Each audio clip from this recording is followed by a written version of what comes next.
जिस शादी में मैं दुल्हन बनी वो मेरी नहीं थी। मैं तो सिर्फ एक अनाथ लड़की थी जिसे अपने मामा की जान बचाने के लिए किसी और की जगह बैठना पड़ा। लेकिन असल राज तो वो था जो शादी के बाद में सामने आया। एक ऐसा राज जो मैंने कभी अपने सपने में भी नहीं सोचा था। उस रात शहनाइयां गूंज रही थीं। शहर की सबसे शाही बारात दरवाजे पर सजी खड़ी थी। हर तरफ जश्न था, बस एक कमरा छोड़कर, जहां कमरे के अंदर अब तक दुल्हन प्रियंका अपनी ही शादी के लिए तैयार नहीं थी। उसकी आंखों में बेचैनी थी और कदम कमरे में इधर उधर भटक रहे थे। प्रियंका का दिल जोर जोर से धड़क रहा था। तभी दरवाजे पर अचानक दस्तक हुई। प्रियंका चौंक गई और उसने जल्दी से कमरे की लाइट को थोड़ा डिम किया और बेहद सावधानी से दरवाजा खोला। सामने एक लंबा चौड़ा हैंडसम लड़का खड़ा था। अगले ही पल प्रियंका ने उसे झट से अपनी तरफ खींच लिया और दरवाजा बंद कर दिया। प्रियंका ने सनी को कसकर गले लगाते हुए कहा, ओह सनी, शुक्र है तुम वक्त पर आ गए। मैं डर ही रही थी कि कहीं अगर तुम नहीं आए तो आज उस रईसज़ादे अरमान की बीवी बनकर अपनी पूरी जिंदगी बर्बाद न कर लूं। तुम नहीं जानते वो कैसा आदमी है। प्रियंका की बात पूरी होते ही सनी ने उसे थोड़ा अलग किया और कहा, मैं अच्छे से जानता हूँ प्रियंका, इस शहर में शायद ही कोई होगा जो अरमान सिंघानिया के बारे में ना जानता हो, और मैं तो खुद उसके ही ऑफिस में काम करता हूँ। मगर एक बात मेरी समझ से बाहर है। जो आदमी औरत जात से नफरत करता था, जो कल तक शादी के नाम से भी चिढ़ जाता था, वो आदमी अचानक तुमसे शादी करने के लिए कैसे राजी हो गया? इतना कहते हुए सनी एक पल के लिए रुका, फिर गहरी सांस लेते हुए बोला, अगर आज तुमने मुझे फोन करके नहीं बुलाया होता तो शायद मुझे भी यही लगता कि तुम उसकी दौलत के लिए उसे शादी कर रही हो। प्रियंका ने बेबसी से सनी की ओर देखा और आंखें नम करते हुए बोली, नहीं सनी, बात कुछ और ही है, लेकिन मैं अभी तुम्हें वो सब नहीं बता सकती। और इससे पहले कि कोई हमें एक साथ देख ले, हमें यहाँ से भागना होगा, अभी इसी वक्त। इतना कहते ही प्रियंका ने सनी का हाथ जोर से पकड़ा, लेकिन अभी भी प्रियंका का पूरा शरीर डर से थरथरा रहा था। मानो अरमान को लेकर प्रियंका के मन में एक अजीब सा खौफ हो, जैसे सिर्फ वही अरमान के बारे में कोई ऐसा सच जानती हो जो उन दोनों की जिंदगी बदल देने के लिए काफी हो। तभी प्रियंका ने खुद को संभालते हुए हड़बड़ी में कहा, चलो, इससे पहले कि कोई देख ले, हमें अभी इसी पल निकलना होगा। अगर तुम्हारे यहाँ आने की खबर उस शैतान अरमान तक पहुँच गई तो सब खत्म हो जाएगा। सनी का हाथ थामे प्रियंका पीछे वाले दरवाजे की ओर बढ़ चुकी थी कि तभी एक आवाज गूंज उठी, बारात आ चुकी है और आप इस वक्त कहाँ जा रही थी? ये आवाज सुनते ही प्रियंका के कदम वहीं थम गए। उसकी सांस जैसे अटक चुकी थी। वो पलटी तो सामने उसकी कजन आस्था खड़ी थी। आस्था को देखते ही प्रियंका के चेहरे का रंग उड़ चुका था, लेकिन इससे पहले कि आस्था कुछ कर पाती, प्रियंका और सनी तेजी से भागते हुए घर के पिछले दरवाजे से निकल गए। उधर मंडप में शादी के शोर के बीच प्रियंका दीदी! अरमान सिंघानिया दूल्हे के जोड़े में बैठा था, लेकिन नजरें फोन और लैपटॉप पर टिकी थीं, जैसे ये कोई डील हो, शादी नहीं। कि तभी कुछ लोग आपस में बातें करते हुए बोले, शादी के दिन भी इस आदमी को काम से फुर्सत नहीं। आखिरकार सिंघानिया इंडस्ट्रीज का इकलौता वारिस है। लेकिन अब तक ये समझ में नहीं आया, अरमान सिंघानिया ने एक मिडिल क्लास लड़की को ही अपनी पत्नी बनाने का फैसला क्यों लिया? इस शादी को लेकर लोग तरह तरह की बातें कर रहे थे। जल्द से जल्द दुल्हन को बुलाया जाए। दुल्हन का नाम सुनते ही एक औरत 2-3 लड़कियों को साथ लेकर दुल्हन के कमरे की तरफ बढ़ी। अरे आप लोग बैठिए, मैं खुद अपनी बेटी को लेकर आता हूँ। बस थोड़ी सी तैयारी बाकी है। मनोज ने बात वहीं खत्म कर दी और सबको दोबारा मंडप की तरफ भेज दिया, क्योंकि आस्था उसे पहले ही सच बता चुकी थी कि प्रियंका भाग चुकी है। लेकिन इस पूरे हंगामे को मंडप से कुछ दूर खड़ा एक शख्स बहुत ध्यान से देख रहा था, जिसकी अनुभवी आंखें होने वाली अनहोनी को भांप चुकी थी। ये शख्स और कोई नहीं बल्कि अरमान के दादाजी आलोक सिंघानिया थे, जिनके एक फैसले पर ये रिश्ता तय हुआ था। आलोक जी को पूरा यकीन हो चला था कि यहाँ कुछ तो गड़बड़ है, इसलिए बिना किसी को भनक लगे वो तेज कदमों से दुल्हन के कमरे की ओर बढ़े। दरवाजे के पास पहुँचते ही उन्हें किसी के रोने की आवाज सुनाई दी। ये सब क्या हो रहा है यहाँ? ये लड़की कौन है? इस तरह से रो क्यों रही है? प्रियंका कहाँ है? पंडित जी कब से आवाज लगा रहे हैं? जवाब दीजिए। इतना सुनते ही प्रियंका के माता पिता मनोज और सीमा सिर झुकाए खड़े रह गए। कमरे में एक भारी खामोशी छा गई। तभी सीमा आगे बढ़ी और कांपती हुई आवाज में बोली, सर, हम बहुत खुश थे। इतने बड़े घर में हमारी बेटी की शादी हो रही थी, इसलिए हमने गांव से अपनी ननद की बेटी आस्था को बुला लिया। उसके माँ बाप एक एक्सीडेंट में मर चुके थे। सोचा शादी में हाथ बटा लेगी। हल्दी मेहंदी हर फंक्शन में उसने काम किया। लेकिन आज जब हमने प्रियंका को बुलाने भेजा तो यही लड़की आकर बोली, दुल्हन कमरे में है ही नहीं। इसी ने प्रियंका को भगाया है। सीमा ने अपनी बातों का ऐसा जाल बुना कि सारा इल्जाम आस्था पर डाल दिया, जिसने खुद प्रियंका को जाने से रोका था। वही आस्था आज सबके सामने गुनहगार बन गई थी। यहाँ तक कि आस्था के मामा मनोज भी चुपचाप इस इल्जाम के साथ खड़े थे। आस्था का सब्र टूट गया और वो रोते हुए बोली, मामी, इसमें मेरा कोई कसूर नहीं है, मैं सच कह रही हूँ। जब मैं कमरे में पहुँची तब प्रियंका दीदी वहाँ थी ही नहीं। आप मेरी बात क्यों नहीं मान रही हैं? आंसुओं से भरी आस्था की आंखें उसकी बेगुनाही चीख चीख कर कह रही थी। फिर भी कोई उसका यकीन करने को तैयार नहीं था कि तभी आलोक सिंघानिया का गुस्सा जैसे आग बनकर फूटा। हमें ये सब नहीं सुनना मनोज। एक मामूली अकाउंटेंट होने के बावजूद हमने तुम्हारी बात मानी। सिंघानिया एम्पायर की सबसे बड़ी डील तुम्हारे नाम की। अपने पोते अरमान की शादी तुम्हारे बेटी से तय की। रिश्ता, रुतबा, सम्मान सब दिया हमने। बारात दरवाजे पर खड़ी है और तुम कह रहे हो कि दुल्हन गायब है। मुझे लगता है तुम्हारी नीयत बदल गई है मनोज। आलोक सिंघानिया का अरमान चूर चूर हो चुका था, क्योंकि उसके एक लौते पोते अरमान की होने वाली दुल्हन प्रियंका शादी से ठीक पहले घर छोड़कर चली गई थी। और उसी पल मनोज, प्रियंका के पिता और सिंघानिया हाउस के पुराने अकाउंटेंट सिचुएशन को संभालते हुए बोले, सर, आप गलत समझ रहे हैं। मेरी बेटी प्रियंका अपनी मर्जी से गई है। मुझे सच में कुछ नहीं पता, लेकिन मैं अपने वादे का पक्का आदमी हूँ। अगर प्रियंका नहीं तो मेरी भांजी आस्था यही बनेगी अरमान की दुल्हन। ये सुनते ही आस्था का दिल कांप उठा। नहीं मामा, आप कुछ भी कह लो, मगर मैं ये शादी नहीं कर सकती। अगर मैं इस घर से चली गई तो मेरा वो सपना अधूरा रह जाएगा, सब खत्म हो जाएगा मामा, मैं बर्बाद हो जाऊंगी। करमजली, तू ये क्या कह रही है? तुझे सिर्फ अपनी पड़ी है। तुझे पता है ना, अगर आज शादी नहीं हुई तो वो लोग तेरे मामा को मार डालेंगे।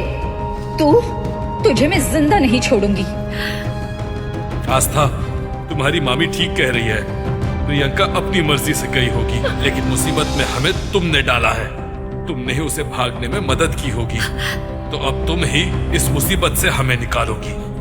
आस्था अपने ही रिश्तेदारों के कहे हुए उन जहरीले शब्दों से कांप उठी। हर शब्द उसके सीने में नस्तर की तरह चुभ रहा था। इससे पहले कि वो खुद को संभालती, अचानक आलोक सिंघानिया ने कहा, अब और कोई बहाना नहीं।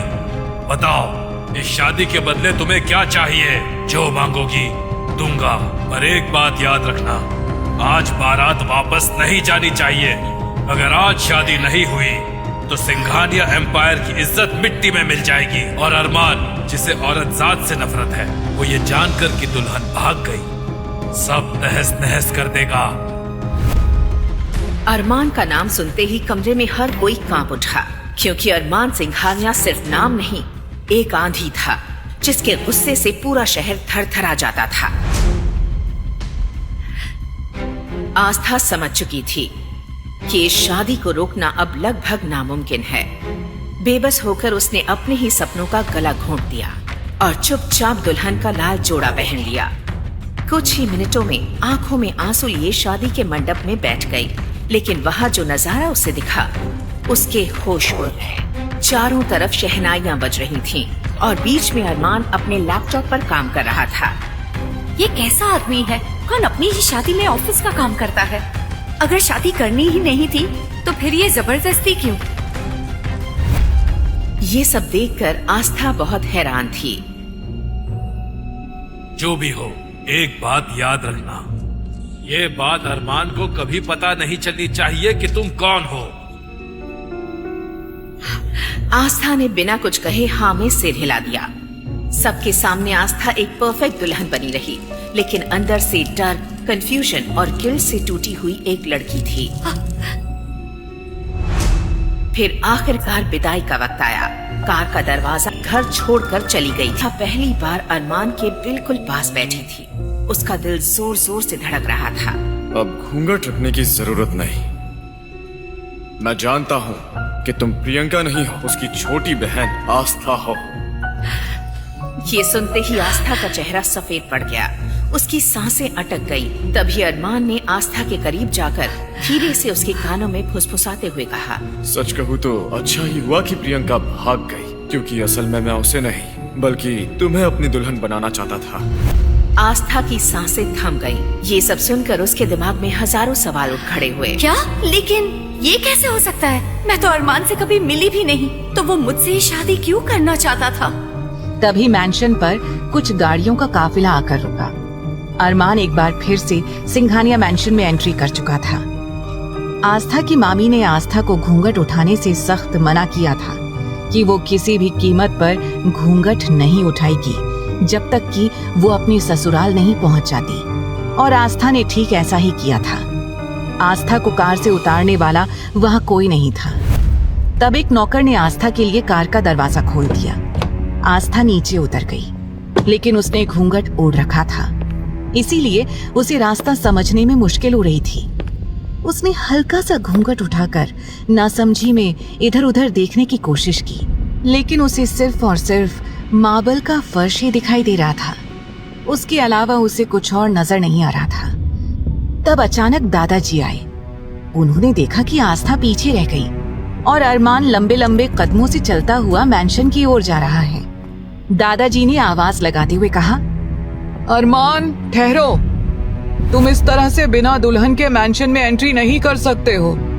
जाओ, दुल्हन को भी अपने साथ अंदर लेकर आओ।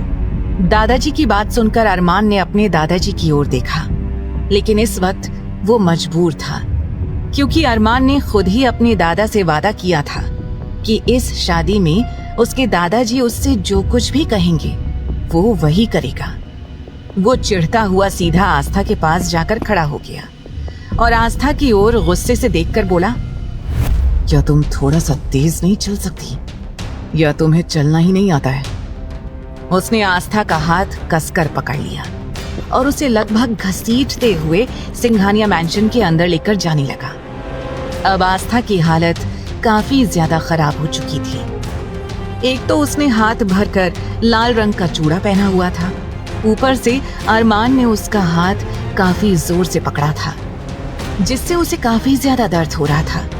हल्की सी चीख उसके होंठों से निकल गई, आह मेरा हाथ। लेकिन अरमान ने उसकी चीख को सुनकर भी अनसुना कर दिया और लगभग उसे घसीटते हुए सिंघानिया मैंशन के गेट पर जा पहुंचा।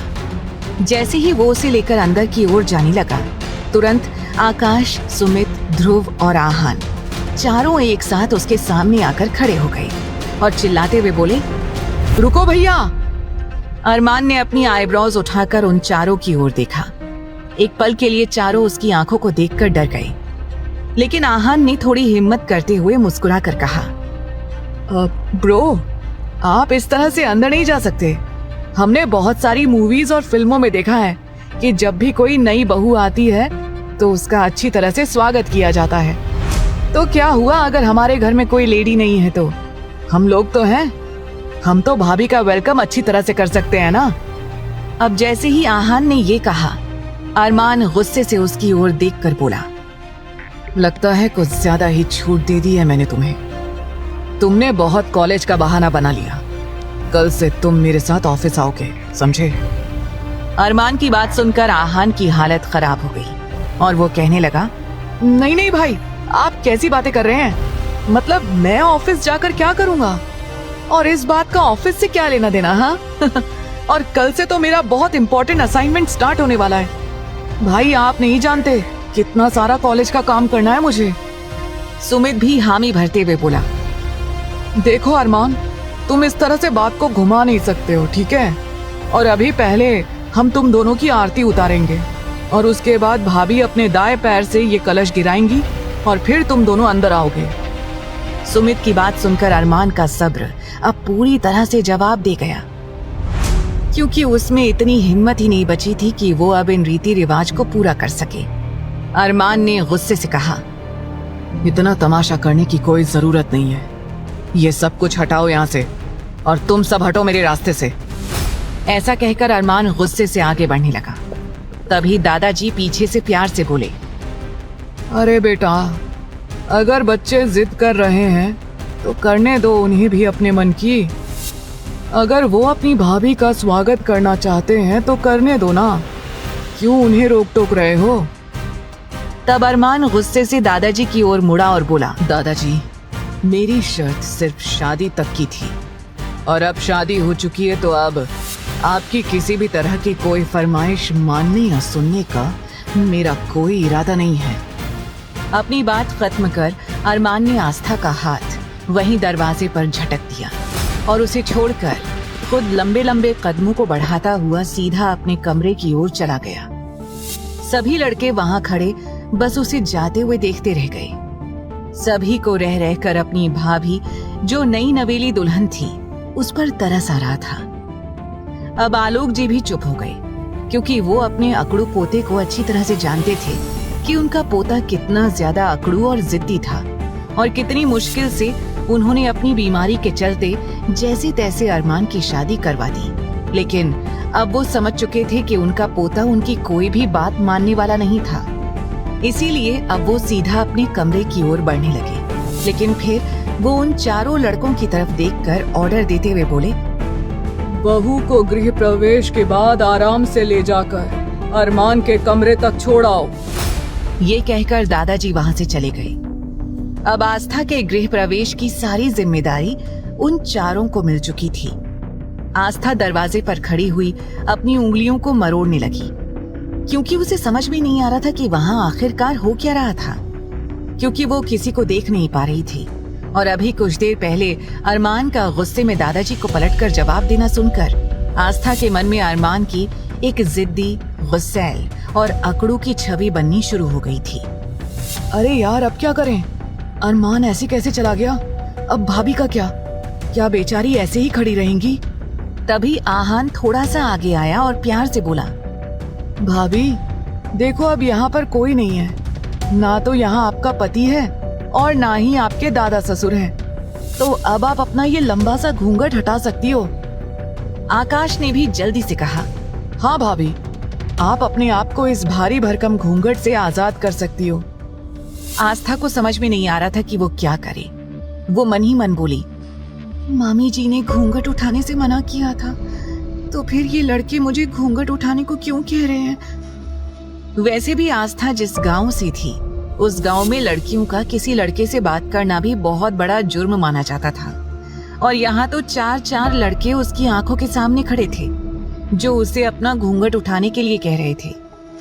अब तो आस्था की हालत और भी ज्यादा खराब हो गई। तब अचानक आहान आगे बढ़ा और बोला, भाभी देखिए, वैसे तो ये घूंघट उठाने की रस्म का काम भैया को करना चाहिए, लेकिन हम क्या करें? भैया तो इस वक्त यहाँ है ही नहीं। तो अगर आप इजाजत दें तो क्या ये काम हम कर दें?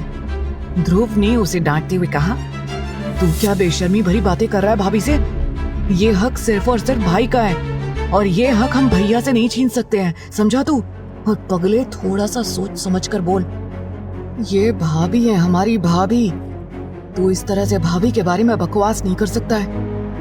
आहान उदास हो गया और बोला, यार तू भाभी के सामने मेरा कचरा क्यों कर रहा है? उन्हें क्या लगेगा कि उनका देवर एक नंबर का लड़की बाज है, छिछोरा है। तुझे मेरे बारे में ऐसी बातें नहीं करनी चाहिए।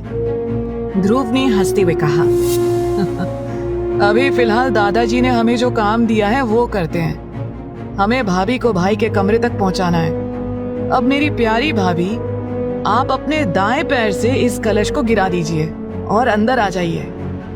आस्था ने हल्का सा घूंघट जैसे ही हटाया, उसे नीचे उसके पैरों के पास एक कलश दिखाई दिया।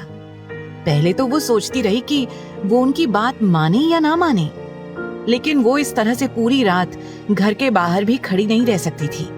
इसीलिए उसने जल्दी से अपने दाएं पैर के अंगूठे से उस कलश को गिरा दिया, क्योंकि वो भी जल्द से जल्द इस सिचुएशन से निकलना चाहती थी। वैसे भी ये शादी का जोड़ा इतना ज्यादा भारी था कि उसे अब सांस लेने में भी परेशानी होने लगी थी।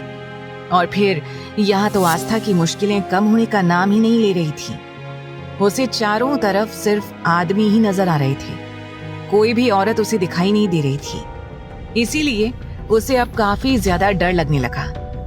जैसे ही आस्था ने वो कलश गिराया तो चारों ओर से तालियां बजने लगी। ध्रुव सीटी मारते हुए बोला, वाह भाभी, आपने तो कमाल ही कर दिया।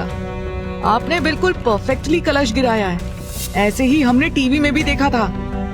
ध्रुव की बात सुनकर ना चाहते हुए भी आस्था के होठों पर हल्की सी मुस्कुराहट आ गई। तभी सुमित और आकाश दोनों आगे आए और बोले, भाभी आप इन दोनों की बकवास छोड़िए, आप आइए, हम आपको भाई के कमरे तक लेकर चलते हैं। आस्था का दिल जोरों से धड़कने लगा, क्योंकि अभी तक उसने अरमान को देखा भी नहीं था और अरमान की बातों से ये साफ पता चल रहा था कि अरमान इस शादी से खुश नहीं था। इसीलिए आस्था उस कमरे में जाना तो नहीं चाहती थी, लेकिन फिलहाल वो इन लोगों को मना कैसे करे उसे समझ में नहीं आ रहा था, क्योंकि ये सारे ही लोग उसके लिए अजनबी थे।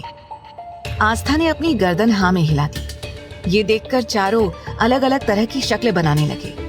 आहान धीमी आवाज में बोला, हम तो समझ रहे थे कि हमारी भाभी काफी ज्यादा शर्मीली किस्म की है, लेकिन भाभी तो भाई के कमरे में जाने के लिए बेचैन हो रही हैं। देखा अभी कैसे भाभी ने हाँ कह दिया है। आहान की बात सुनकर आस्था को घबराहट होने लगी। वो मन ही मन बोली, ये कैसे लोग हैं? अभी खुद ही तो कमरे में जाने के लिए कह रहे थे और अब ये कह रहे हैं। आस्था के मुंह से अचानक निकला, नहीं नहीं, आप लोग गलत समझ रहे हैं। आस्था की हड़बड़ाहट देखकर वो चारों जोरों से ठहाका मारकर हंसने लगे। ध्रुव बोला, भाभी प्लीज प्लीज आप बुरा मत मानिए, हम तो सिर्फ आपकी थोड़ी सी टांग खींच रहे थे। अच्छा आप आइए, वैसे भी इतने दिनों से आप शादी के फंक्शंस में बिजी होंगी और काफी ज्यादा थक गई होंगी। आप चलिए और जाकर आराम कीजिए। ऐसा कहकर उन लोगों ने आस्था को अंदर आने के लिए रास्ता दिया। अपना कदम आगे बढ़ाने से पहले आस्था ने हिम्मत करते हुए कहा, क्या आप लोग मुझे किसी दूसरे कमरे में नहीं छोड़ सकते? आस्था ने ये बात इतने प्यार से कही थी कि वो चारों एक दूसरे की शक्ल देखने लगे और तभी सुमित आस्था को समझाते हुए बोला, भाभी आपकी शादी अरमान सिंघानिया से हुई है। अगर आप इस तरह से दूसरे कमरे में जाने की बात करेंगी तो वो हम चारों को गोली से उड़ा देगा। और अभी फिलहाल हमारा इरादा बिल्कुल भी मरने का नहीं है, क्योंकि अभी तो हम छोटे से बच्चे हैं और अभी तो हमने शादी भी नहीं की है, फर्स्ट किस भी नहीं किया है, कुछ भी नहीं किया है जिंदगी में। इसीलिए अभी आपको भाई के कमरे में ही जाना होगा भाभी। जैसे ही सुमित ने बेचारगी से ये सब कहा, आस्था खिलखिलाकर हंसने से खुद को रोक नहीं पाई। अब आस्था को हंसते हुए देखकर वो चारों भी मुस्कुराने लगे, क्योंकि आस्था की हंसी बहुत प्यारी थी। उन्हें ऐसा लगा मानो उनके कानों में किसी ने घुंघरू बजा दिए हों। आहान आस्था की तारीफ करते हुए बोला, वाह भाभी आपकी हंसी तो बड़ी प्यारी है। पता नहीं आप इतना ये लंबा सा घूंघट कब हटाएंगी और हम आपको कब देखेंगे। वैसे भी जब भाई आपको देखने के लिए गए थे तब भी वो हमें साथ लेकर नहीं गए थे और बस अब सीधा शादी में हमें लेकर गए। हमने तो आज तक आपको देखा ही नहीं है। तभी आकाश आहान को टोकते हुए बोला, अरे बस बस देर हो गई है, तुम लोग भाई भाभी की पहली रात बेकार मत करो। और वैसे भी हम लोगों को जो पार्टी करनी है उसका क्या, दादाजी ने पहली बार हमें पार्टी करने की परमिशन दी है, भूलो मत। इस तरह से टाइम वेस्ट करके खुद का ही नुकसान होगा। वो लोग आस्था को अरमान के कमरे तक ले गए। उन्होंने कमरे का दरवाजा खोला, लेकिन उन्हें अंदर से कोई आवाज नहीं आ रही थी। ध्रुव फुसफुसाते हुए बोला, लगता है भाई सो गए हैं, वैसे भी वो काफी ज्यादा थक गए थे। तभी आकाश ने अंदर झांक कर देखा और हैरानी से बोला, लेकिन अंदर तो कोई है ही नहीं। अरमान कहाँ गया? लगता है वो स्टडी रूम में होगा। सुमित ने अपने माथे पर हाथ मारते हुए कहा, भाई आज के दिन भी काम ही कर रहे हैं, अपने काम से एक दिन का तो ब्रेक लेना चाहिए था ना। हद होती है यार, किसी को इतना ज्यादा भी वर्कहोलिक नहीं होना चाहिए। चलो कोई नहीं, अब भाभी आ गई हैं, सब सही हो जाएगा। ऐसा कहकर वो चारों मुस्कुराकर घूंघट में खड़ी हुई आस्था को देखने लगे। अब आस्था को अपने ऊपर एक नहीं बल्कि 8 नजरें महसूस होने लगी। वो और भी ज्यादा असहज हो गई। ध्रुव ने आस्था की सिचुएशन समझ ली और तीनों को डांटते हुए बोला, अरे यार, अब अपनी फालतू की बकवास बंद करो। अगर भाई स्टडी रूम में ही हैं, तो कम से कम भाभी को तो अंदर कमरे में जाने दो, वो तो आराम करें। भाभी, आपकी जरूरत के सारे कपड़े हमने ऑलरेडी भाई के क्लोजेट में सेट करवा दिए हैं, तो आपको अगर कोई भी परेशानी हो तो आप बेल बजा दीजिएगा, कोई ना कोई उसी वक्त आपकी सेवा में जरूर हाजिर हो जाएगा। ऐसा कहकर ध्रुव, सुमित, आकाश और आहान ने आस्था के सामने स्टाइल से अपना सिर झुकाया और कमरे के बाहर से ही वापस चले गए। आस्था अंदर कमरे में गई।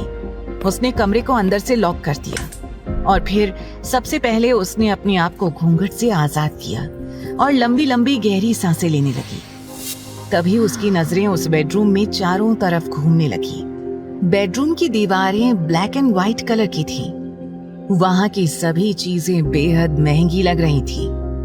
कमरे के बीचों बीच एक किंग साइज का बेड था। इतनी महंगी महंगी चीजें देखकर आस्था की आंखें हैरानी से बड़ी हो गईं। बेड के ठीक सामने एक मिरर था। आस्था डरते हुए मिरर के सामने जाकर खड़ी हो गई। जैसे ही उसने मिरर में खुद को देखा तो वो शॉक्ड रह गई। ये मेरी आंखें क्यों सूजी हुई हैं? मेरी नाक इतनी लाल हो गई है। थोड़ी देर तक वो खुद को मिरर में निहारती रही। तभी जैसे उसे होश आया, ये मैं क्या कर रही हूँ? मैं इस वक्त किसी और के कमरे में हूँ और अकेली भी। मैं इस तरह से बेवकूफ बनकर एक जगह खड़ी नहीं रह सकती। तभी आस्था के कानों में उसके देवरों की बात गूंज उठी कि क्लोजेट में उसके कपड़े रखे हुए थे। उसने क्लोजेट खोला। वो बिल्कुल हैरान हो गई। वहां पर कपड़े तो रखे हुए थे, लेकिन सभी कपड़े बेहद महंगे और ब्रांडेड थे। वहां एक से एक ब्रांडेड साड़ियां थी, लेकिन साड़ियां तो आस्था ने कभी पहनी ही नहीं थी। वो तो हमेशा शुरू से ही सिंपल सा सूट वगैरह पहना करती थी और दुपट्टा लिया करती थी, लेकिन इस तरह की फैंसी साड़ियां देखकर आस्था का गला सूखने लगा। उसे समझ नहीं आ रहा था कि वो क्या पहने। अब आस्था पूरी तरह से मायूस हो गई। फिर उसने वापस से वो घूंघट, जो कि लहंगे का था, वो ओढ़ लिया और बेड के एक साइड पर बैठ गई। वहां बैठे बैठे कब उसकी आंख लग गई उसे पता ही नहीं चला। वहीं अरमान आधी रात तक काम करता रहा और करीब 2 बजे अपना काम खत्म करने के बाद अपने कमरे में सोने के लिए आ गया। लेकिन जैसे ही उसने दरवाजा खोलने की कोशिश की तो उसे एहसास हुआ कि उसका कमरा अंदर से लॉक्ड था। वो झल्लाते हुए बड़बड़ाया, ये कमरा लॉक किसने किया है? लेकिन अगले ही पल अरमान का चेहरा गुस्से से तमतमाने लगा, क्योंकि ऐसा पहली बार हुआ था कि अरमान को उसका कमरा लॉक्ड मिला था। उसने जल्दी ही अपने फिंगरप्रिंट लॉक का इस्तेमाल करते हुए अपना रूम खोल लिया, क्योंकि अरमान का रूम, उसका घर उसके कंट्रोल में था। वो जब चाहे किसी भी जगह पर बिना किसी की परमिशन के आ जा सकता था। और फिर ये तो उसका कमरा था, जो उसने खुद अपने मुताबिक डिजाइन करवाया था। जैसे ही वो अपने कमरे में अंदर आया, उसने देखा कि बेड के एक कोने पर आस्था लेटी हुई थी। उसका चेहरा पूरी तरह से कवर्ड था। अरमान ने नफरत से उसकी ओर देखा और अगले ही पल अपना मुंह मोड़ लिया। अरमान गुस्से में दांत पीसते हुए बोला, दादाजी को इसे मेरे कमरे में नहीं भेजना चाहिए था। मैंने ये शादी सिर्फ नाम के लिए की है। ये मेरे कमरे में या मेरी जिंदगी में नहीं रह सकती है, कभी नहीं। अरमान का तो दिल किया कि अभी और इसी वक्त इस लड़की को उठाकर वहां से बाहर फेंक दे, लेकिन उसे सोता हुआ देखकर उसने ऐसा कुछ नहीं किया। अरमान के लिए आस्था के साथ एक बेड पर सोना पॉसिबल नहीं था और अपने कमरे के अलावा अरमान को कहीं और नींद भी नहीं आती थी। अब अरमान पूरी तरह से उलझन में फंस गया था।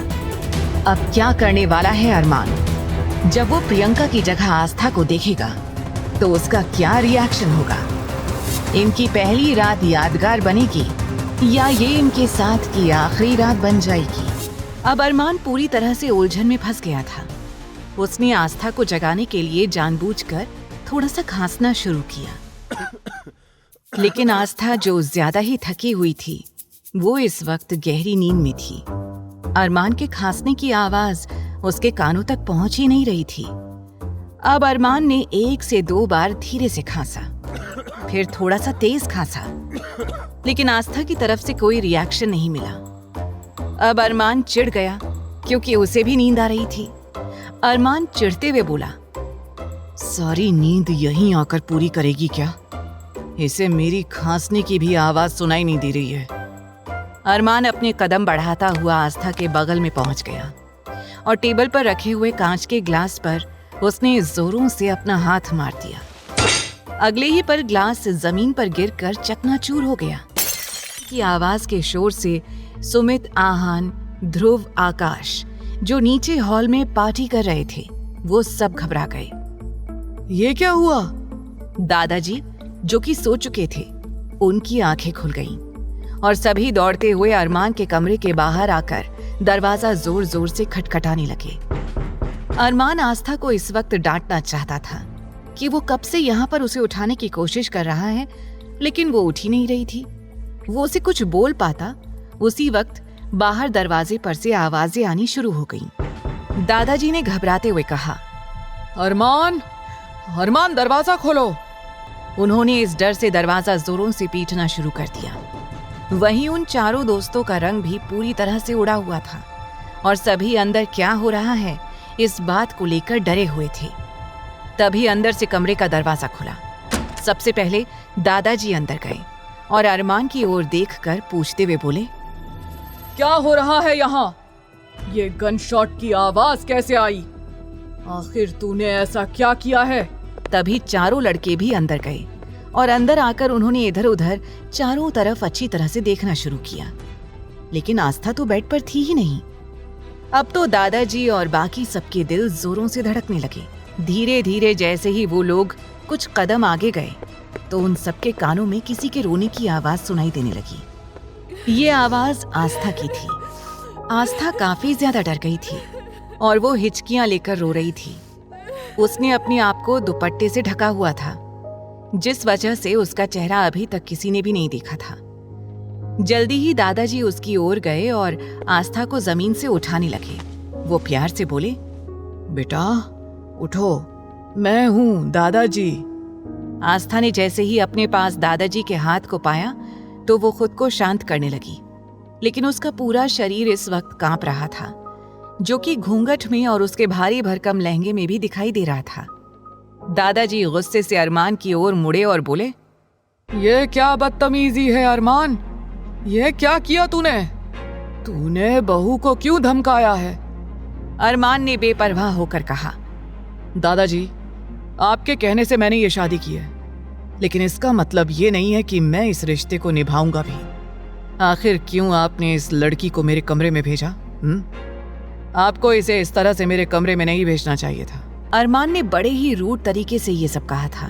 तभी सुमित आगे आकर शिकायत करते हुए बोला, ये गलत बात है अरमान ब्रो, आपको ऐसा नहीं करना चाहिए था। अरमान गुस्से से सुमित की ओर देखकर बोला, सुमित, तुम जरूरत से ज्यादा ज्ञान देने लगे हो।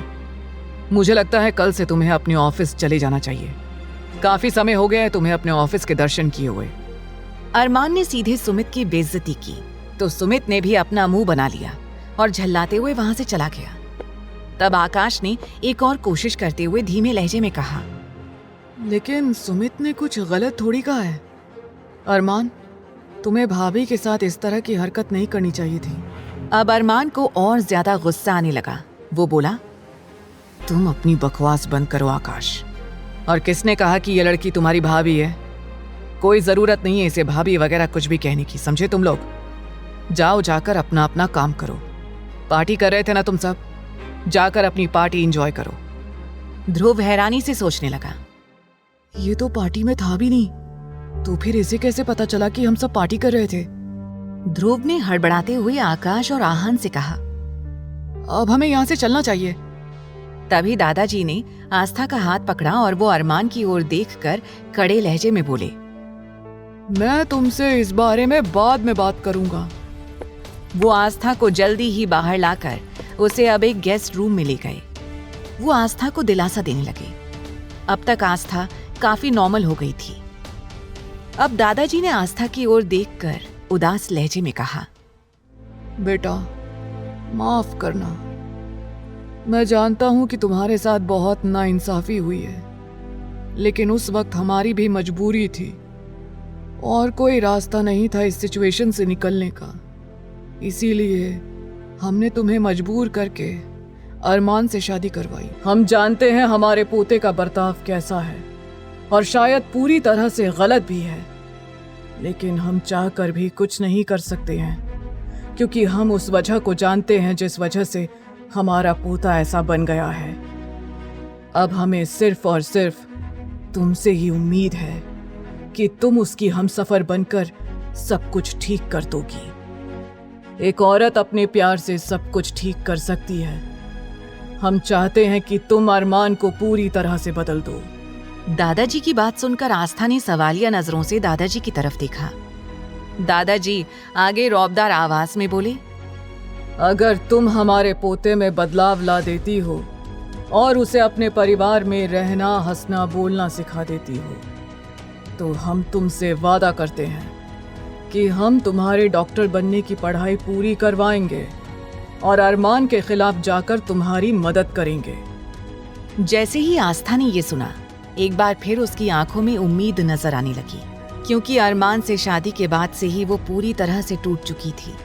उसके सारे सपने चकनाचूर हो चुके थे। आस्था ने जल्दी से पूछा, क्या सच में आप मेरी मदद कर पाएंगे? दादाजी, आप मुझे वो काम करने को कह रहे हैं जो शायद मेरे लिए क्या किसी के लिए भी मुमकिन नहीं है। जिस पोते को आप सुधार नहीं पाए, भला उसे मैं कैसे सुधार सकती हूँ? तब दादाजी हल्की मुस्कुराहट के साथ आस्था के करीब गए और उसके सिर पर हाथ रखकर बोले, शायद तुम सही कह रही हो, लेकिन हमारी मजबूरी है कि हम अपने पोते को ज्यादा कुछ नहीं कह सकते। और वैसे भी उसने हमारी बीमारी के चलते शादी करने का वादा किया था, जो उसने आज पूरा कर दिया। आज के बाद वो हमारी कोई बात नहीं सुनेगा, इसीलिए अब हम उसे और ज्यादा कुछ कह नहीं सकते। लेकिन हमें उम्मीद है कि तुम चाहो तो सब कुछ ठीक कर सकती हो। आस्था हैरान हो गई, क्योंकि उसे समझ नहीं आ रहा था कि आखिर वो कैसे सब कुछ ठीक करे। उसे तो जिंदगी की ज्यादा कुछ समझ भी नहीं थी। अभी भी उसमें काफी ज्यादा बचपना था, और तो और इस अचानक से हुई शादी से उसके सिर पर मुश्किलें आ गई थी। फिर वो कैसे इस सिचुएशन को संभालेगी? दादाजी उसे समझाते हुए बोले, बेटा तुम इस बारे में सोचो और सुबह तक हमें जवाब जरूर देना। अगर तुम्हारी हाँ हुई तो हम अब से सिर्फ वही करेंगे जो तुम कहोगी। अब तुम आराम करो, थक गई होगी। दादाजी वहां से जाने को मुड़े, लेकिन तभी उन्हें कुछ याद आया और रुककर बोले, और हाँ बेटा, हम जल्दी ही अपने डिजाइनर से कहकर तुम्हारे मुताबिक नए कपड़ों का इंतजाम करा देंगे। फिलहाल हम अपने साथ तुम्हारे लिए कुछ कपड़े और तुम्हारा कुछ ज़रूरी सामान लेकर आए हैं, ताकि तुम्हें कोई परेशानी ना हो। अब तुम देख लो, जहाँ समझ आए वहाँ अपना सामान एडजस्ट कर लो। अपनी बात कहकर दादाजी वहां से निकल गए। आस्था के मन में सवालों का तूफान उमड़ने लगा।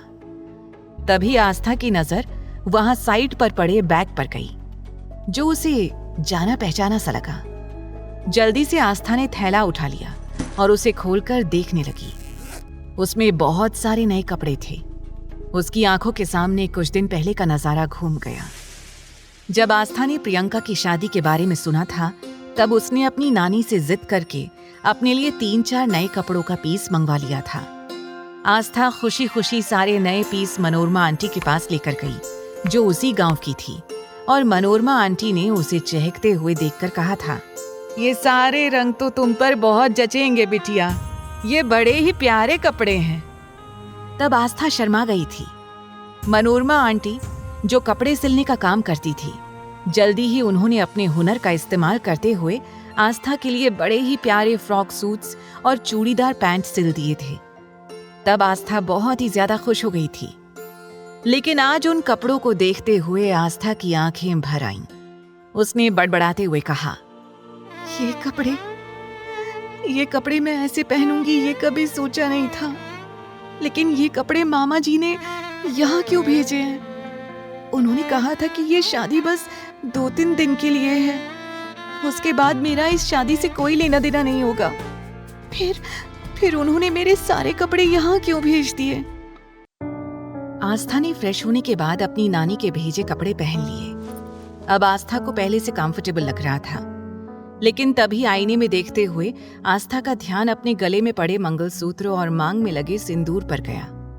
आस्था का दिल चाहा कि वो इसी वक्त मंगलसूत्र को निकाल कर फेंक दे और सिंदूर को मिटा दे, लेकिन ना जाने कौन सा एहसास था जिस वजह से वो चाहकर भी उस मंगलसूत्र और सिंदूर को अपने सिर से पोंछ नहीं पा रही थी। अब आस्था यही सब सोचते हुए गहरी नींद में सो गई। दूसरी ओर अरमान के चारों दोस्त नीचे कमरे में मुंह फुलाए बैठे थे। आहान उन्हें समझाते हुए कहने लगा, यार तुम लोगों को अरमान ब्रो की आदत के बारे में तो पता ही है ना, तो तुम्हें इस तरह से उनकी बातों का बुरा नहीं मानना चाहिए। आकाश, जो कि पहले से ही चिढ़ा हुआ था, झल्लाते हुए बोला, अरे उसे भी थोड़ा समझ दिखानी चाहिए यार। वैसे भी हमारे यहाँ से वापस जाने में अब सिर्फ 3 दिन बाकी हैं। फिर हम वापस अपने अपने मैंशन और फ्लैट्स में शिफ्ट हो जाएंगे। और वैसे भी हम यहाँ सिर्फ दादाजी की वजह से आए थे, क्योंकि वो हमें उतना ही प्यार करते हैं जितना तुझे और अरमान को करते हैं, समझा? उनके लिए हम सब उनके पोतों से कम नहीं है। सिर्फ उनके लिए इतनी इंसल्ट सही है हमने। तभी वहां दादाजी की रौबदार आवाज गूंज उठी, हो गया तुम लोगों का? आस्था से बात कर दादाजी सीधे उन चारों के पास आ गए, क्योंकि वो जानते थे कि अरमान ने उन चारों को भी खरी खोटी सुनाई थी, इसीलिए सभी इस वक्त उदास होंगे। दादाजी ने उन सब की ओर देखते हुए कहा, तुम सबको अपने खड़ूस भाई के बारे में पहले से ही पता है ना। अब मेरी बात ध्यान से सुनो, यहाँ से कोई कहीं नहीं जाएगा। तुम चारों को बहू की मदद करनी होगी ताकि वो और अरमान एक हो सके, ताकि वो दोनों एक दूसरे की जिंदगी में खुशियां भर सकें। अब जैसे ही दादाजी ने ये कहा, वो चारों हैरानी से उन्हें देखने लगे। ध्रुव मना करते हुए बोला, दादाजी आप चाहे तो मुझे दुनिया का कितना ही सीरियस केस क्यों ना दे दें, या चाहे किसी को कोई बड़ी से बड़ी बीमारी क्यों ना हो, मैं उसका इलाज कर दूंगा। लेकिन आप जो ये काम मुझसे कह रहे हैं ना, ये मुझसे तो क्या किसी से भी नहीं हो पाएगा, बिल्कुल नहीं, क्योंकि ये इम्पॉसिबल है। सुमित ने भी हाथ खड़े कर लिए और बोला, दादाजी आप अपने पोते को अच्छी तरह से जानते हैं ना। अगर उसे हमारी इस बात के बारे में जरा सी भी भनक लग गई तो वो हमारा क्या हाल करेगा, ये सोचकर ही मुझे पसीने आ रहे हैं। अब जैसे ही उन चारों ने अपने अलग अलग बहाने देकर हाथ खड़े कर दिए, तब दादाजी गुस्से से उन सबको घूरते हुए कहने लगे, नालायकों, मुझे तुम लोगों से ऐसे ही जवाब की उम्मीद थी। कहने को तो तुम सब अरमान के दोस्त हो, लेकिन इस तरह से उससे डरते हो। तुम्हें शर्म आनी चाहिए। क्या तुम सबको अपने दोस्त की कोई फिक्र नहीं है? वैसे भी मैंने तुम लोगों से कोई सवाल जवाब नहीं किया है। हमने तुम सबको हुक्म दिया है कि तुम लोगों को हमारी बात माननी ही होगी। और हाँ, अब तुम चारों को कल से बहू की हर काम में मदद करनी होगी और इस घर में उसका मन लगा रहे, इस बात का ख्याल रखना होगा। उसे बेहतर फील करवाना होगा। याद रखना, अगर मेरी बहू की आंखों में आंसू आए तो मैं तुम चारों की खटिया खड़ी कर दूंगा। दादाजी वहां से निकल गए और चारों बेबसी से एक दूसरे की शक्ल देखने लगे। तभी आहान ने कहा, भाई सुबह होने में केवल 2 घंटे बाकी हैं। मुझे लग रहा है कि हमें फटाफट से जाकर थोड़ी देर आराम कर लेना चाहिए, वरना दादाजी हमें सुबह सुबह जल्दी उठा देंगे और उसके बाद पूरा दिन हमें उनके रूल्स रेगुलेशन फॉलो करने पड़ेंगे। वरना आप सबको तो पता है ना, दादाजी को देर से उठने वाले लोग बिल्कुल भी पसंद नहीं है। अब जैसे ही अरमान ने इस बात की याद दिलाई, सुमित जल्दी से अपने मुंह पर उबासी लेते हुए कहने लगा, अरे यार, ये तो मैं भूल ही गया था। अच्छा हुआ तूने याद दिला दिया। और वैसे भी अगर मेरी नींद पूरी नहीं हुई तो मुझसे सुबह बिल्कुल नहीं उठा जाएगा। और दादाजी की इस बार की कोई भी पनिशमेंट मैं झेल नहीं पाऊंगा। चारों जल्दी से उल्टा सीधा भागते हुए कमरे में पहुंच गए। वो चारों ज्यादातर एक ही कमरे में अलग अलग बेड लगाकर सोते थे और खूब देर तक मौज मस्ती करते थे। उन चारों को देखकर कोई नहीं कह सकता था कि वो चारों अपनी ही फील्ड के सबसे ज्यादा कामयाब लड़के थे। जल्दी ही वो गहरी नींद में सो गए।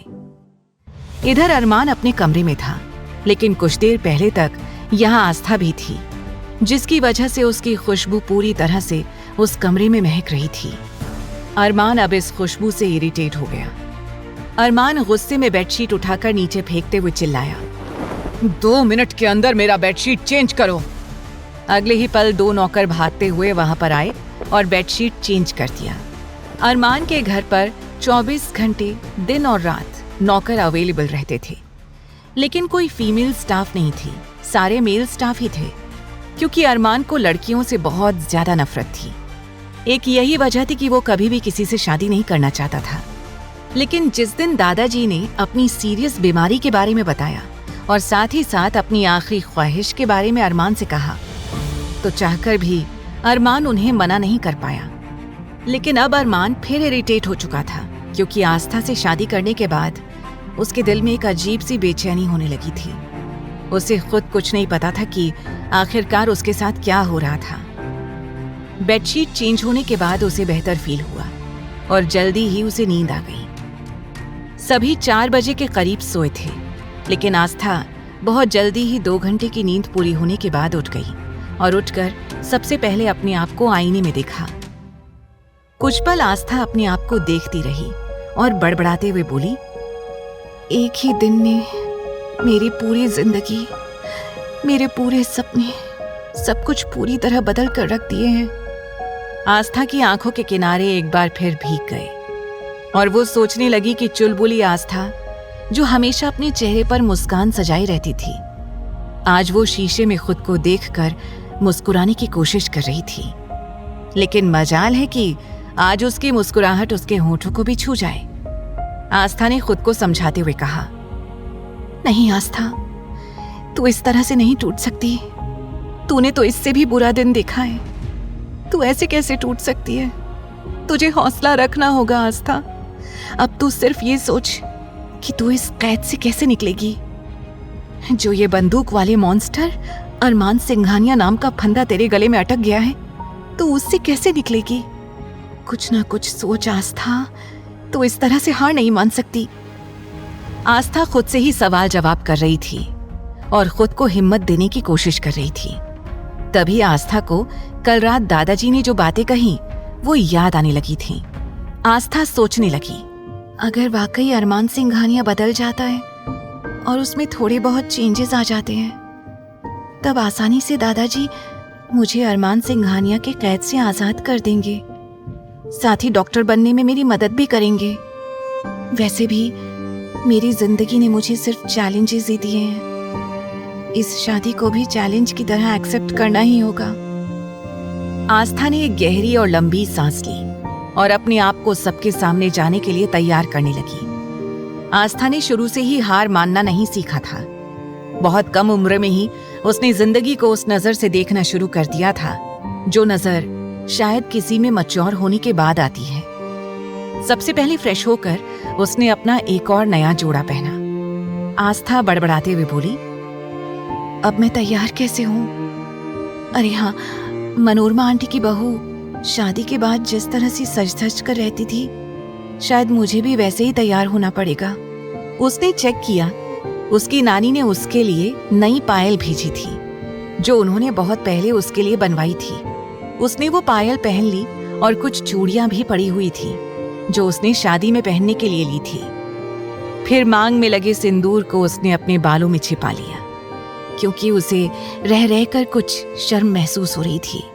उसके लिए ये सब नया था और वो इस तरह से सिंदूर और मंगलसूत्र के साथ वहां से बाहर नहीं जा सकती थी। फिलहाल उसने मंगलसूत्र को अपने दुपट्टे में अच्छी तरह से कवर कर लिया और सिंदूर को बालों से छिपा लिया, जिससे पता नहीं चल रहा था कि उसने सिंदूर लगाया है या नहीं। जल्दी ही आस्था दरवाजा खोलकर वहां से सीढ़ियों की ओर जाने लगी। इधर दादाजी ने चारों दोस्तों के ऊपर पानी डालकर उन्हें उठा दिया था और अब वो चारों जॉगिंग कर दादाजी के साथ हॉल में बैठे हुए थे। वहीं उन चारों के चेहरे पर थकावट थी। ध्रुव तो गुस्से से दादाजी को घूर रहा था। तब सुमित ने उसे चिढ़ाते हुए कहा, इस तरह से उन्हें मत घूर, कहीं ऐसा ना हो कि आज दादाजी तुझे ही सजा सुना दे। चिढ़कर ध्रुव ने सुमित को देखा। आंखों में गुस्सा लिए उसने सुमित को अपनी आंखों से वार्न किया, फिर मुस्कुराने लगा, क्योंकि चारों ही एक दूसरे को परेशान करने का मौका नहीं छोड़ते थे। दादाजी ने उन्हें डांटते हुए कहा, अरे नालायकों, अगर सुबह जल्दी टाइम से नहीं उठोगे तो मालदार कैसे बनोगे, कैसे हेल्दी बनोगे? इसीलिए मैं तुम लोगों को सुबह जल्दी उठाता हूँ, क्योंकि हेल्दी रहना जरूरी है। अब तुम लोग 20 मिनट में नहा धोकर मुझे डाइनिंग टेबल पर मिलो। तभी वहां चूड़ियों और पायल की आवाज गूंजने लगी। सभी को ये आवाज बड़ी मीठी और प्यारी लगी, क्योंकि इतने सालों में उन्हें पहली बार सिंघानिया मैंशन में इस तरह से पायल की आवाज सुनाई दी थी। चारों बड़े ही गौर से सीढ़ियों की ओर देखने लगे। सीढ़ियों से उतरते हुए आस्था नीचे आ रही थी। आज उसने किसी तरह का कोई घूंघट नहीं लिया था। वो डरी सहमी नीचे आ रही थी। आस्था को देखते ही वो चारों अपनी पलकें झपकाना भूल गए और अपनी जगह से खड़े होकर बेख्याली से आस्था की ओर देखने लगे। लेकिन कोई भी आस्था के चेहरे से अपनी नजरें नहीं हटा पा रहा था। कुछ देर में आस्था उन सबके सामने आ गई। सभी को अपनी ओर देखते हुए पाकर वो घबरा गई। उसे अनकंफर्टेबल लगने लगा। जल्दी ही आस्था ने अपने सिर पर दुपट्टा लिया और दादाजी के पैर छू लिए। दादाजी ने मुस्कुराते हुए कहा, सौभाग्यवती रहो, सदा सुहागन रहो। दादाजी का आशीर्वाद सुनने के बाद आस्था के गाल थोड़े से लाल हो गए। ध्रुव ने सुमित को कोहनी मारी और सुमित ने आकाश को और आकाश ने आहान को। चारों एक दूसरे को कोहनी से मार रहे थे। दादाजी ने उन्हें धमकाते हुए कहा, अब ऐसे ही मूर्ति बनकर अपनी भाभी को देखते रहोगे या कुछ बोलोगे भी? चलो चारों अपनी भाभी के पांव छूकर आशीर्वाद लो। आहान ने हैरान होकर कहा, क्या दादाजी, आप अभी भी पुराने जमाने की बात कर रहे हैं? आशीर्वाद लो, हम तो अपने तरीके से विश करेंगे। आहान ने आस्था को साइड हक कर लिया और एक्साइटेड होकर बोला, गुड मॉर्निंग। आहान के छूने पर आस्था सहम उठी। उसके लिए ये बहुत अजीब सिचुएशन थी। वो जिस माहौल में पली बढ़ी थी, वहां किसी लड़के को छूना गलत बात समझी जाती थी। लेकिन ये सब लोग कैजुअल तरीके से आस्था से बात कर रहे थे और आस्था के साथ अच्छा बर्ताव कर रहे थे। तभी सुमित आगे आया और अपना हाथ आगे बढ़ाकर कहा, गुड मॉर्निंग ब्यूटीफुल भाभी। आस्था थोड़ा शर्मा गई, फिर उसने भी हाथ मिला लिया। तभी आकाश आस्था के सामने आया और एक प्यारा सा सफेद रंग का फूल आस्था को देकर बोला, I wish you very happy and healthy morning भाभी। सभी अलग अलग तरीके से आस्था को गुड मॉर्निंग विश करने लगे। आस्था के चेहरे की खुशी देखकर दादाजी ने आंखें बंद कर मन ही मन कहा, फाइनली बच्ची के चेहरे पर मुस्कुराहट तो आई।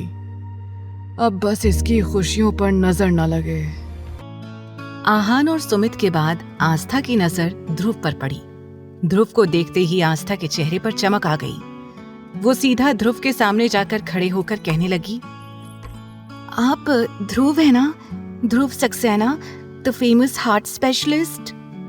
ध्रुव पहले तो हैरान हो गया, लेकिन फिर उसके चेहरे पर प्राउड वाली स्माइल आ गई।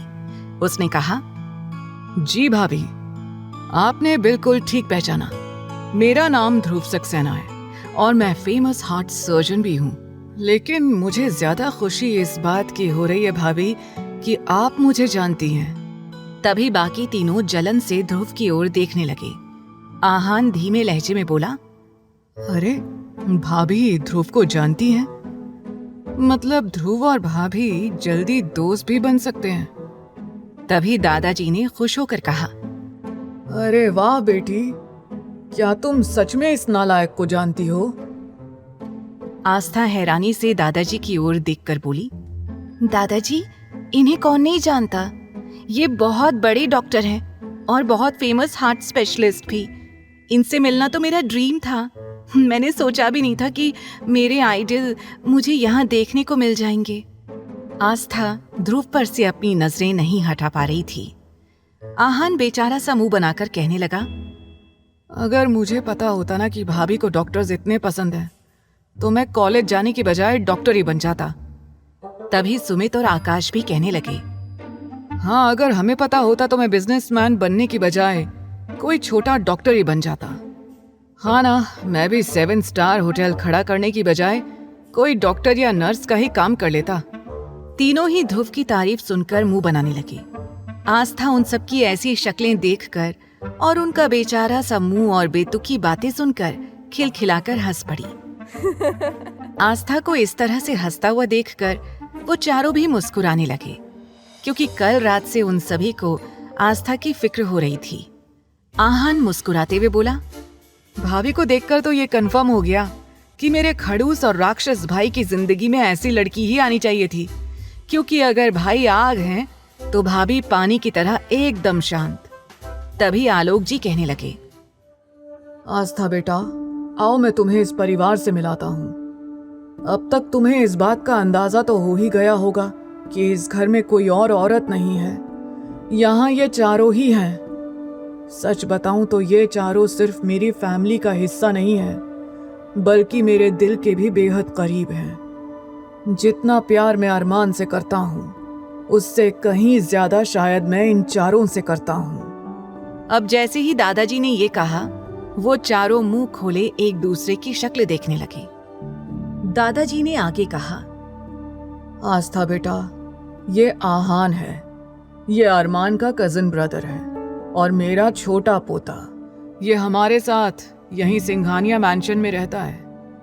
ये अभी अपनी कॉलेज की पढ़ाई पूरी कर रहा है। आहान का इंट्रोडक्शन सुनकर आस्था ने मुस्कुराकर आहान की ओर देखा। दादाजी आकाश की ओर देखते हुए बोले, बेटा, ये आकाश शहर के फेमस 7 स्टार होटल का मालिक है और हमारे पास वाला जो विला है ना, वो इसी का है। लेकिन हमारे कहने से ये अपने विला में कम सिंघानिया मैंशन में ज्यादा रहता है। ये कहकर दादाजी ने आकाश की ओर मुस्कुराकर देखा। आकाश मुस्कुराते हुए कहने लगा, दादाजी, यहाँ मेरा दिल थोड़ा ज्यादा लगता है, इसीलिए मैं यहाँ से नहीं जाता। वैसे भी मेरे पापा विदेश में रहते हैं और वो मुझसे कभी कभार ही मिलने आते हैं। आकाश की माँ की डेथ विदेश में कार एक्सीडेंट में हो गई थी, जिसके बाद आकाश हमेशा के लिए इंडिया में शिफ्ट हो गया। विदेश में रहना उसके लिए अब नामुमकिन सा हो गया था, क्योंकि वहां पर उसकी माँ की यादें थी। अब दादाजी सुमित की ओर मुड़ गए और बोले, बेटा, ये सुमित अग्रवाल शहर का मशहूर बिजनेसमैन है। कम से कम 600 से 700 लोग इसके नीचे काम करते हैं, लेकिन मजाल है जो इनमें इतना सा भी घमंड हो। सुमित यहाँ से 3 किलोमीटर की दूरी पर अपने बंगलों में अपने पेरेंट्स के साथ रहता है। अभी फिलहाल अरमान की शादी की वजह से कुछ दिनों के लिए यहाँ शिफ्ट हुआ है। दादाजी ने एक एक करके सबका इंट्रोडक्शन आस्था से करवा दिया। आगे की कहानी जानने के लिए देखें अगला एपिसोड सिर्फ पॉकेट एफएम के YouTube चैनल पर, और तेरे इश्क में के सारे एपिसोड्स को सुनने के लिए डिस्क्रिप्शन में दी लिंक से डाउनलोड करें पॉकेट एफएम ऐप।